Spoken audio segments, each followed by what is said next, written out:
இப்போலாம் சேனல்ல வீடியோஸ் வந்து அந்த அளவுக்கு போடுறதே இல்ல. லைக் வந்து வீக்லி ஒன்ஸ் போட்டாலே ஒரு பெரிய விஷயமா இருந்துட்டுருக்கு. மெயினான ரீசன் என்னன்னா, ஒர்க் ப்ரெஷர் அதிகமாயிடுச்சு. ஆஃபீஸில் வந்துட்டு ஒர்க் ஃப்ரம் ஹோம் எல்லாத்தையுமே எடுத்துட்டாங்க. ஸோ டேரெக்டாக ஆஃபீஸ் போன பேரலாக வந்து யூடியூப் மெயின்டைன் பண்ணுறது கொஞ்சம் ஒரு கஷ்டமான விஷயமா இருந்திருக்கு. அண்ட் வீக்கெண்ட்லேயும் பார்த்தீங்கன்னா, அதர் ஒர்க்ஸில் நான் பிஸியாக இருக்கனால அந்தளவுக்கு வீடியோஸை ரெடி பண்ண முடியல. பட் நான் அதுக்கு ஒர்க் பண்ணிகிட்டு இருக்கேன். அதுக்காக நான் எப்படி ஒர்க் பண்ணணும் அப்படிங்கிற ஒரு ப்ராப்பரான சிஸ்டம் வந்து ரெடி பண்ணிகிட்டு இருக்கேன். It will complete soon. So ஃபியூச்சரில் கன்டினியூஸாக வீடியோஸ் வரும். Until then don't forgot me. Okay, நான் லாஸ்ட் இயரில் வந்துட்டு இந்த ஷேர் மார்க்கெட் பற்றி வீடியோ போஸ்ட் பண்ணியிருந்தேன். நான் வந்து எந்த மாதிரி ட்ரேடிங் பண்ணுவேன், என்ன மாதிரி ஸ்டாக்ஸாக நான் வாங்க போகிறேன் அப்படிங்கிறத அந்த வீடியோ சொல்லியிருந்தேன். அந்த வீடியோ மென்ஷன் பண்ண ஒரு விஷயம் என்னன்னா, இயர் எண்டில் நான் எவ்வளோ ப்ராஃபிட் பண்ணியிருக்கேன் அப்படிங்கிறது சொல்லியிருந்தேன்.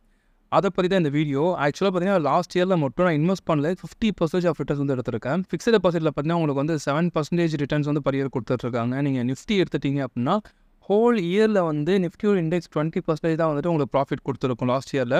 பட் நான் வந்து இன்வெஸ்ட் பண்ணதில் பார்த்தீங்கன்னா 50% வரைக்கும் எடுத்திருக்கேன் ட்ரேடிங்கில். அண்ட் இதுக்காக நான் வந்துட்டு அக்ரெசிவாக ட்ரேட் பண்ண லைக் வந்து நான் டெய்லி ஒரு 3 hours 4 hours ஷேர் மார்க்கெட்டுக்காகவே ஸ்பெண்ட் பண்ணுற மாதிரிலாம் நான் பண்ணவே இல்லை. சிம்பிளாக இருக்கக்கூடிய சில ஸ்ட்ராட்டஜிஸ் ஃபாலோ பண்ணேன். எனக்கு வந்து ரொம்ப சக்ஸஸ்ஃபுல்லாக ஒர்க் ஆனிச்சு.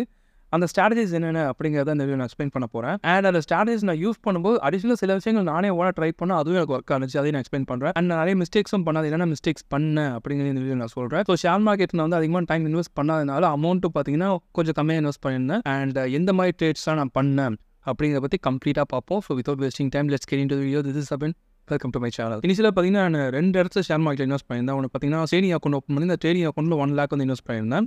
ஸோ அதை வச்சு நம்ம இயர் எண்ட் வரைக்கும் ட்ரேட் பண்ணுவோம் அப்படின்ட்டு. அண்ட் தென் பார்த்தீங்கன்னா மியூச்சுவல் ஃபண்ட்ஸில் அரௌண்ட் ஒரு 1 lakh கிட்ட நான் இன்வெஸ்ட் பண்ணியிருந்தேன்.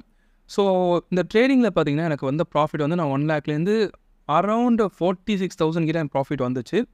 ப்ளஸ் டிவிடெண்டில் ஆட் பண்ணோன்னா அரௌண்ட் 50,000 கிட்ட எனக்கு ப்ராஃபிட் வந்துச்சு. அண்ட் மியூச்சுவல் ஃபண்டில் பார்த்தீங்கன்னா 22% வந்து ப்ராஃபிட் வந்துருந்துச்சு. அந்த இயர் ஸ்டார்ட் ஆகும்போது என்னோடய மியூச்சுவல் ஃபண்டில் -5% கிட்டே இருந்துச்சு. பட் இப்போ பார்த்தீங்கன்னா 21+% வந்து இன்க்ரீஸ் ஆயிருக்கு. அது இல்லாமல் அந்த மியூச்சுவல் ஃபண்ட்ஸ் எல்லாமே பார்த்தீங்கன்னா டிவிடெண்ட் பே அவுட் மியூச்சுவல் ஃபண்ட்ஸாக நான் இன்வெஸ்ட் பண்ணியிருந்தேன். விச் இஸ் லைக் உங்களுக்கு டிவிடெண்ட் அந்த ஸ்டாக்ஸ்லாம் வருது அப்படின்னா உங்கள் அக்கௌண்ட்டுக்கு வந்து அமௌண்ட் சென்ட் பண்ணுவாங்க. அந்த மாதிரி டிவிடெண்ட்லேயே எக்ஸ்ட்ரா வந்து ஒரு 8% கிட்ட வந்துச்சு. ஸோ ஓவராலாக பார்த்தீங்கன்னா அந்த மியூச்சுவல் ஃபண்டில் எனக்கு வந்து 30% ப்ராஃபிட் அப்படிங்கிற லாஸ்ட் இயரில் வந்துச்சு. அண்ட் என்னுடைய ட்ரேடிங்கில் பார்த்தீங்கன்னா 50% ப்ராஃபிட் அப்படிங்கிறது வந்துச்சு. ஃபைன். இது என்ன ஸ்ட்ராட்டஜிஸ் வந்து யூஸ் பண்ணேன் அப்படிங்கிற நான் சொல்கிறதுக்கு முன்னாடி டுடேஸ் வீடியோ ஸ்பான்சர் எம்ஸ்டாக். எம்ஸ்டாக் ஆக்சுவலாக பார்த்தீங்கன்னா ஒரு இன்வெஸ்ட்மெண்ட் அண்ட் ட்ரேடிங் பிளாட்ஃபார்ம். இந்த எம்ஸ்டாக்ல ரொம்ப அட்வான்டேஜான விஷயம் என்னன்னு பார்த்தீங்கன்னா, நாமளா ஒரு ட்ரேடிங் பிளாட்ஃபார்ம் போறீங்க அப்படிங்கும்போது அந்த இடத்துல உங்களுக்கு வந்து ப்ரோக்கரேஜ் அப்படிங்கிறது இருக்கும். ஒரு ட்ரேட் பண்ணும்போது 10 rupees 20 rupees அப்படின்னு சொல்லிட்டு அவங்க ப்ரோக்கரேஜ் வந்து பிடிச்சிப்பாங்க. இந்த எம்ஸ்டாக்ல பார்த்தீங்கன்னா 0 ப்ரோக்கரேஜ்ல உங்களுக்கு ஆஃபர் பண்ணிட்டு இருக்காங்க. ஸோ அதை எப்படி எக்ஸ்பிளைன் பண்றேன். இதுல 2 விதமான பிளான்ஸ் அவங்க வச்சிருக்காங்க. ஃபர்ஸ்ட் பிளான் பார்த்தீங்கன்னா 999. ஸோ 999 நீங்க பே பண்ணிட்டீங்கன்னா லைஃப் டைம் வந்து நீங்க லைஃப் டைமுக்கு நீங்க வந்துட்டு எந்த ஒரு ப்ரோக்கரேஜ் அமௌண்ட் பே பண்ண வேணாம். அண்ட் செகண்ட் பிளான் பார்த்தீங்கன்னா 0 பிளான் அப்படின்னு வச்சிருக்காங்க. ஸோ இந்த 0 பிளான்ல நீங்க எந்த அமௌண்ட்டுமே பே பண்ண வேணாம். நீங்க வந்து டெலிவரியில ஒரு ஸ்டாக் வாங்குறீங்க, லைக் வந்து லாங் டேர்ம்ல நீங்க வச்சிருக்கணும்னு நினைக்கிறீங்க, அதுக்காக ஸ்டாக் வாங்குறீங்க அப்படின்னா அதுக்கு நீங்க எந்த ப்ரோக்கரேஜும் பே பண்ண வேணாம். அண்ட் தென் மியூச்சுவல் ஃபண்ட் வாங்குறீங்க, ஐபிஓ வாங்குறீங்க அப்படின்னா இது எதுக்குமே நீங்க வந்துட்டு ப்ரோக்கரேஜ் பே பண்ணவே வேணாம்.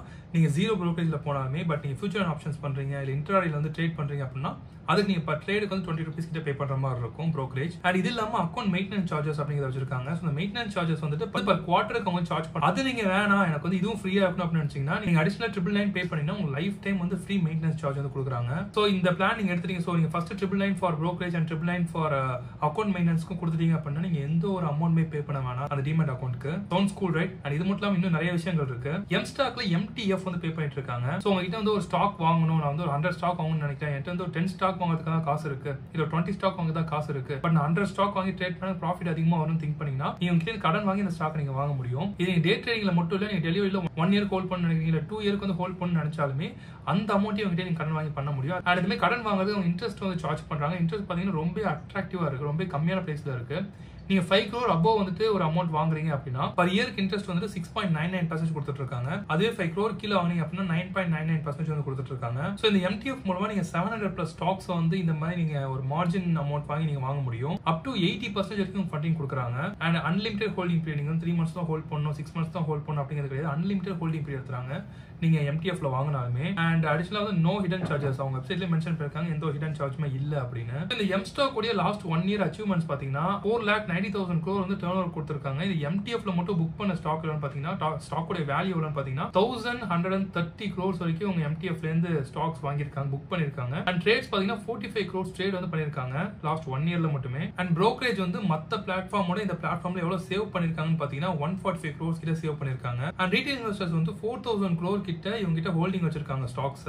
இது இல்லாம இவங்க பிளாட்ஃபார்ம்ல ஏகப்பட்ட அட்வான்டேஜ் இருக்கு. லைக் வந்து one click order placement, one click order execution. நீங்க உங்க வாய்ஸ் மூலமா லைக் வந்து ஒரு ஸ்டாக் வேணும் அப்படின்னா வாய்ஸ் சர்ச் மூலமா அந்த ஸ்டாக் நீங்க சொல்லி ஃபைண்ட் பண்ண முடியும். அண்ட் ப்ரீடிசைன் இண்டெக்ஸ் பாஸ்கெட் அப்படின்னு சொல்லிட்டு நிறைய ஆப்ஷன்ஸ் இவங்க பிளாட்ஃபார்ம்ல இருக்கு. ஸோ எம்ஸ்டாக் அப்படிங்கிற வந்து சில பேர் புதுசா இருக்கும், பட் மிராய் அசெட் அப்படின்னு சொல்லி நிறைய பேர் தெரிஞ்சிருக்கும். மியூச்சுவல் ஃபண்ட் கம்பெனி அது. அவங்களுடைய ஒரு பிளாட்ஃபார்ம் தான் எம்ஸ்டாக். அரௌண்ட் 15 இயர்ஸா மார்க்கெட்ல இருக்காங்க. ஸோ இவங்களை பத்தி உங்களுக்கு ஆல்ரெடி தெரியும் அப்படின்னா you can definitely search எம்ஸ்டாக்.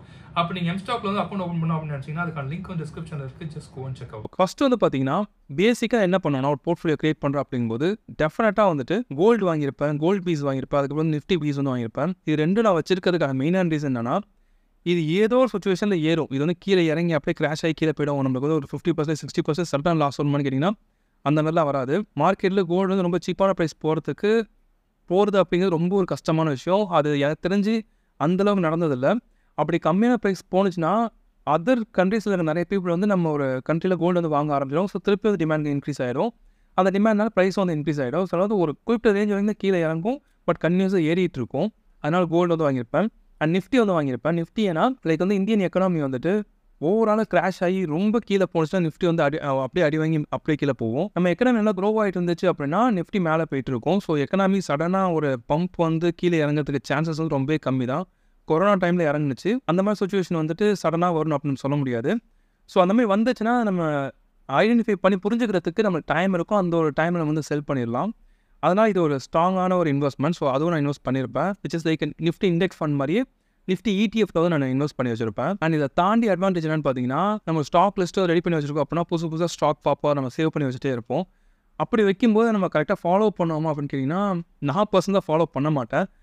But இந்த போர்ட்ஃபோலியோ இல்லாமல் நம்ம ஹோல்டிங்ஸ் இருந்துச்சுன்னா என்ன நடக்குது, இவ்வளோ இன்வெஸ்ட் பண்ணிட்டு எவ்வளோ ப்ராஃபிட் வருது, லாஸ் ஆகுது, என்ன அந்த அன்னைக்கான கேண்டல்ஸ்டிக் எப்படி வந்திருக்கு அப்படின்னு சொல்லி நான் நிறையா பார்த்துட்டு இருப்பேன். இந்த மாதிரி ஒரு சென்டிமெண்ட் ரீசனுக்காகவும் நான் நிஃப்டியில் வாங்கி வச்சிருப்பேன். ஏன்னா நிஃப்டி இறங்கும் போது எந்த ஸ்டாக் என் லிஸ்ட்டில் இருக்கிற எந்த ஸ்டாக் வந்து நல்ல ப்ரைஸில் கிடைக்குதோ அந்த ஸ்டாக்கை வாங்கிடுவேன். திருப்பி நிஃப்டி ஏறும்போது இந்த ஸ்டாக்கும் ஒரு பொட்டன்ஷியல் ஆட் ஆகிற மாதிரியே இருக்கும்.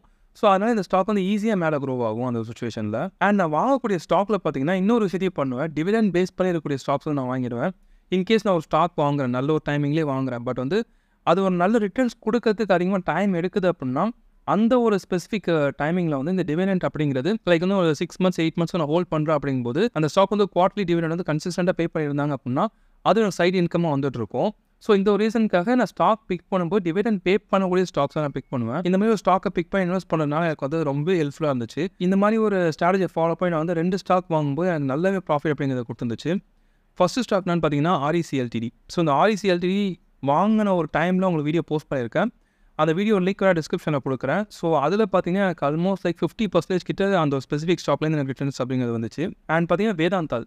ஸோ வேதாந்தால் வந்து வியூஸ்லாம் பார்த்தீங்கன்னா ஏகப்பட்ட டிவிடெண்ட் கொடுத்துருந்தாங்க. ரீசெண்டாக பார்த்தீங்கன்னா அவங்க வந்து டெப்ட் அதிகமாக இருக்குது, அவங்க க்ரியேட் பண்ண பாண்ட்ஸ்லாம் வந்து அவங்க ரீபே பண்ணுறதுக்கு அவங்ககிட்ட காசு இல்லை, ஸோ கம்பெனியாக திவால் ஆகிடும் அப்படின்னு சொல்லி நிறைய நியூஸ் வந்து வந்துட்டு இருந்துச்சு. அவங்க மேலே கேஸும் வந்துட்டு இருந்துச்சு. அந்த ஒரு நியூஸ்னால அந்த வேதாந்தால் வந்து ஏகப்பட்ட டவுனுக்கு போணுச்சு.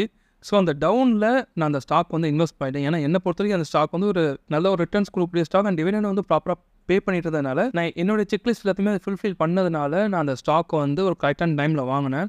அதில் வாங்கினதுக்கப்புறம் பார்த்தீங்கன்னா நல்ல ஒரு ரிட்டர்ன்ஸ் அப்படிங்கிறத கொடுத்துட்ருக்கு. ஈவன் எங்கேயும் இந்த பிரேக்காக ஸ்டார்ட் ஆனிச்சோ அந்த இடத்துல வாங்கியிருந்தாலுமே இப்போ ஒரு 5% நீங்கள் ப்ராஃபிட் பண்ணியிருக்கலாம்.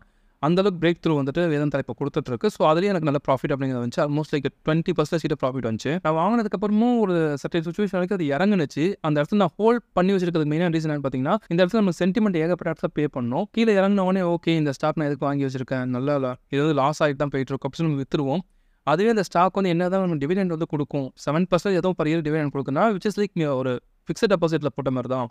அப்படிங்கிற ஒரு மைண்ட் செட் நம்மகிட்ட இருக்கும்போது நம்ம ஈஸியாக செல் பண்ண மாட்டோம். அந்த ஒரு மைண்ட் செட் அதை ஹோல்ட் பண்ணுறதுக்கு ரொம்ப ஹெல்ப்ஃபுல்லாக இருந்துச்சு. அந்த ஹோல்ட் பண்ணதுனா நல்ல ப்ராஃபிட் அப்படிங்கிறது வந்துச்சு. அண்ட் இது இல்லாமல் சில ஸ்டாக்ஸ் நான் ஆட் பண்ணுவேன். இன்கேஸ் அந்த ஸ்டாக் வந்து டிவிடெண்ட் தரல அப்படின்னாலுமே நல்ல ஒரு வேல்யூவில் அந்த ஸ்டாக் வந்து கிடைக்குது, நல்ல சீப்பான ப்ரைஸில் ஸ்டாக் கிடைக்குது அப்படின்னா கன்ஃபார்மாக வாங்குவேன். இதுக்கு டிப் பை அப்படின்னு சொல்லுவாங்க. நல்லா டிப் பை இருக்கும்போது பை பண்ணியிருப்பாங்க அந்த இடத்துல. ஸோ அந்த மாதிரி டிப் பை நான் நிறையா பண்ணேன். இது எப்படி நான் ஐடென்டிஃபை பண்ணுவேன்னா லைக் நிஃப்டி வந்து நல்லா இறங்கியிருக்கு அப்படிங்கும்போது அதை பேஸ் பண்ணி நிறைய ஸ்டாக்ஸ் வந்துட்டு நிறைய பேர் வித்துட்டு போக ஆரம்பிச்சிருப்பாங்க. சரி ஓகே ரிட்டர்ன் ஆகுது அப்படின்னு சொல்லிட்டு ட்ரேடர்ஸ் வந்து அதோடைய ப்ரைஸை வந்து கம்மி பண்ணி விட்டுருப்பாங்க. அதோட டிமாண்ட் வந்து கம்மியாக இருக்கும். ஸோ அப்படி இருக்கும்போது ஸ்விங் வரதுக்கு நிறைய சான்சஸ் இருக்குது அந்த கிராஃபில். ஸோ அந்தமாதிரி ஸ்விங் வந்து கீழே இறங்கும் போது நான் வாங்கிடுவேன். அண்ட் இந்தமாதிரி ஸ்விங்கை நீங்கள் ப்ராப்பராக ஐடென்டிஃபை பண்ணோம் அப்படின்னா உங்களுக்கு டெக்னிக்கல் அனாலிசிஸ் நல்லாவே பண்ண தெரியணும். நான் அரௌண்ட் ஒரு 9+ இயர்ஸாக வந்துட்டு டெக்னிக்கல் அனாலிசிஸ்லாம் பண்ணிட்டு இருக்கேன். அந்தமாதிரி நிறைய ஸ்டாக்ஸில் ட்ரேட் பண்ணியிருக்கிற நிறைய எக்ஸ்பீரியன்ஸ் அப்படிங்கிறது ஆல்ரெடி இருந்திருக்கு. இந்த லாஸ்ட் ஒரு 2 இயர்ஸாக தான் இந்த ஷேர் மார்க்கெட் அந்தளவுக்கு இம்பார்ட்டன்ஸ் கொடுக்கறதில்ல. பட் 2 இயர்ஸ் முன்னாடி பார்த்தீங்கன்னா டே பை டே ரொம்ப நிறைய லேர்ன் பண்ணிட்டு இருப்பேன். ஸோ அப்படி லேர்ன் பண்ணதும் இப்போ வந்து எனக்கு ரொம்ப ஹெல்ப்ஃபுல்லாக இருந்துச்சு. லாஸ்ட் இயர் ரொம்ப ஹெல்ப்ஃபுல்லாக இருந்துச்சு. ஒன்ஸ் இதெல்லாம் வாங்கினதுக்கப்புறம் அப்படியே நம்ம விட்டுற முடியாது. அதுக்கப்புறம் நம்ம நிறைய விஷயங்களை பண்ணோம். லைக் வந்து அந்த ஸ்டாக் நீங்கள் வாங்கின ஸ்டாக்ல வந்து நியூஸ் என்ன வந்துட்டு இருக்கு அப்படின்னு நீங்கள் மெயினாக நோட் பண்ணணும். இல்லை வேதாந்தில் நடந்த மாதிரி ஒரு நீங்கள் வாங்கியிருக்க கம்பெனியில் வந்துச்சு அப்படின்னா அது சடனாக டவுன் ஆகிறது நிறையவே சான்சஸ் இருக்குது. ஸோ நீங்கள் ப்ராப்பராக நியூஸ் அப்டேட் பார்த்துட்டே இருக்கணும். அது ரொம்ப கஷ்டமான விஷயம். அதில் ஒரு 5 மினிட்ஸில் நீங்கள் பார்த்துடலாம். நான் யூஸ் பண்ணுற பிளாட்ஃபார்ம் எது பார்த்தீங்கன்னா டிக்கெட் டேப் அப்படின்னு ஒரு பிளாட்ஃபார்ம் இருக்குது. Zerodha ஒரு இன்டர்நெட் பிளாட்ஃபார்ம் இது. அண்ட் ஸ்டாக்கை வந்து ஃபில்டர் பண்ணி எடுக்கிறது நான் ஸ்டாக் ஸ்க்ரீனர் அப்படிங்கிற ஆப் வந்து யூஸ் பண்ணுவேன். அது என்னை பொறுத்த வரைக்கும் பெஸ்ட்டாக இருந்துச்சு. ஸோ இந்த மாதிரி ஒரு ஸ்ட்ராட்டஜியை ஃபாலோ பண்ணுறது கேட்குறது வந்து ரொம்ப ஒரு சிம்பிளான விஷயமா இருந்தாலுமே இது ரொம்ப எஃபெக்டிவான விஷயம். எனக்கு இது பர்சனலாக வந்து ரொம்ப ஹெல்ப்ஃபுல்லாக இருந்துச்சு. அண்ட் இதில் பண்ணிட்டு இருந்த இன்னொரு விஷயம் என்னன்னு பார்த்தீங்கன்னா அக்குமுலேஷன். ஸோ இப்போ நான் ஸ்டாக் வாங்குறேன் அப்படிங்கும்போது என்கிட்ட இருக்க மொத்த பணத்தையுமே ஒரே ஒரு பைலேயே வாங்கிட மாட்டேன். ஒரு அமௌண்ட்டை வந்து இனிஷியலாக பை பண்ணுவேன். ஏன்னா நான் பர்ஃபெக்டாக ப்ரெடிக்ட் பண்ண முடியும் அப்படின்னு சொல்லவே முடியாது. யார்ட்டுமே அதை பர்ஃபெக்டாக ப்ரெடிக்ட்டும் பண்ண முடியாது. ஸோ இந்த ப்ரைஸ் வந்து பெஸ்ட்டான ப்ரைஸ் அப்படின்னு சொல்லிட்டு ஒரு அமௌண்ட் நான் இன்வெஸ்ட் பண்ணியிருப்பேன்.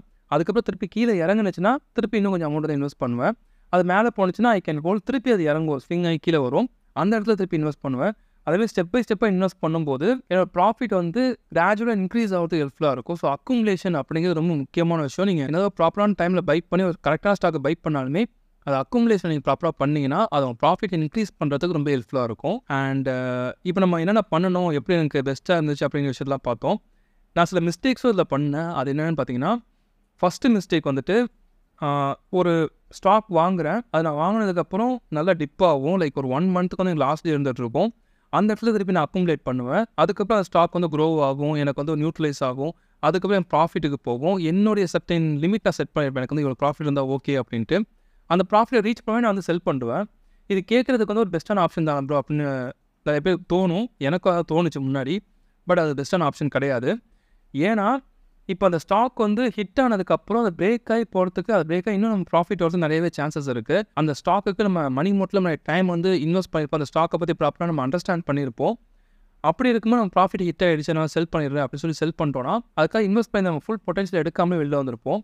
இந்த மாதிரி செல் பண்ணாமல் அந்த ஸ்டாக்குடைய டெக்னிக்கலில் பார்த்து இந்த டெக்னிக்கல் கிராஃபில் அது ஓகே கிராஜுவலாக இறங்க போகுது அப்படிங்கிற கன்ஃபர்மேஷன் வந்ததுக்கப்புறம் செல் பண்ணோன்னா that's a best sell. Even though அதுக்கு நீங்கள் கொஞ்சம் ரிஸ்க் எடுக்கிற மாதிரி தான் இருக்கும். லைக் வந்து நீங்கள் உங்கள் ப்ராஃபிட் ஹிட் ஆனால் செல் பண்ணீங்க அப்படின்னா யூ ஆர் சாட்டிஸ்ஃபைட். பட் இந்த இடத்துல உங்கள் ப்ராஃபிட்டை தாண்டி மேலே போகுது, திருப்பி கொஞ்சம் கீழே இறங்குது, திருப்பி ஸ்விங் ஆகி மேலே போணுச்சு அப்படின்னா தட்ஸ் அ குட் ஹோல்ட் அப்படின்னு சொல்லலாம். பட் அது திருப்பி கீழே இறங்க ஆரம்பிச்சிருச்சு, ஏறாமல் வந்துட்டு அது இறங்க தான் போகுது. அந்த இடத்துல அதோடைய பொட்டன்ஷியல் முடிஞ்சிருச்சு. ஸோ அதோட டிமாண்ட் வந்து கம்மியாகிடுச்சு, திருப்பி இறங்க போகுது அப்படின்னா அந்த இடத்துல உங்களுக்கு ப்ராஃபிட்டில் கொஞ்சம் லாஸ் அப்படிங்கிறது இருக்கும். But still that's worth bet என்னை பொறுத்த வரைக்கும். அன்டில் இது வந்து உங்கள் டெக்னிக்கலாக உங்களுக்கு தெரியுது, இது வந்து கீழே இறங்க போக தெரியுது அப்படின்னா அப்படி நீங்கள் செல் பண்ணிக்கோங்க. ஸோ உங்களுக்கு இந்த வீடியோ பிடிச்சிருக்கு அப்படின்னா வீடியோ மறக்காமல் லைக் பண்ணுங்கள். அண்ட் உங்களுக்கு டவுட் இருக்குது அப்படின்னா நீங்கள் கமெண்ட் பண்ணிக்கோங்க. அண்ட் இந்த மாதிரி ஷேர் மார்க்கெட் பற்றின வீடியோஸ் வேணும் அப்படின்னா கமெண்ட் பண்ணுங்கள். ஃபைன், நீங்கள் வந்துட்டு டிமேட் அக்கௌண்ட் ஓப்பன் பண்ணணும்னு நினச்சிங்கன்னா கன்ஃபார்ம் எம்ஸ்டாக் ட்ரை பண்ணி பாருங்கள். That's a great platform. So அதுக்கான லிங்க் வந்து டிஸ்கிரிப்ஷனில் இருக்குது. Just go and check out. So thanks for வாட்சிங் this video. See you next video. Investments in securities markets are subject to market risks. Read all the related documents carefully before investing.